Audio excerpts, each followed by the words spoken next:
కొంతమందికి ఎవరైనా ఇష్టం లేకపోతే వారు ఏం చేస్తారంటే, వారంటే ఇంకెవరికి ప్రపంచంలో ఇష్టం లేకుండా చేసేస్తారంట.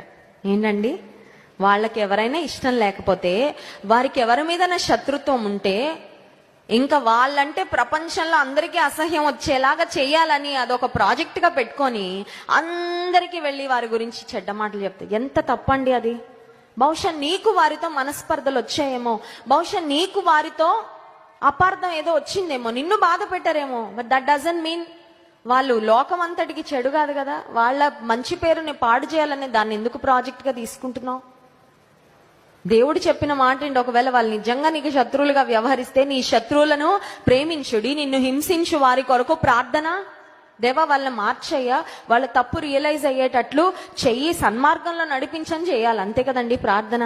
అంతేగాని వారి గురించి మీకు తెలుసా, మీకు తెలుసా, మీరు విన్నారా, మీరు చూసారా అని 10 మందికి వెళ్ళి ఒక్కరి గురించి చెప్తే అంటే అర్థం ఏంటంటే, ఇంటెన్షన్ ఫైనల్ గా వారికి ఇంకెవరు ఉండకూడదు అనమాట. వాళ్ళని పలకరించేవారు కానీ, వారిని ప్రేమించేవారు కానీ, వారిని ఆదరించేవారు కానీ. మనం ఇతరులకు ఏం చేస్తామో అదే మన తల మీదకి వస్తుందండి. మనము ఇతరులకు ఏమి ఆశిస్తామో, ఏది కోరుకుంటామో ఇతరులకు జరగాలని, అదే మనకు జరుగుతుంది కదండి. ఇతరుల మేలు ఆశిస్తే, ఇతరుల మంచి కోరుకుంటే, ఇతరుల బాగు కోరుకుంటే, that is what we get in return. ఒకవేళ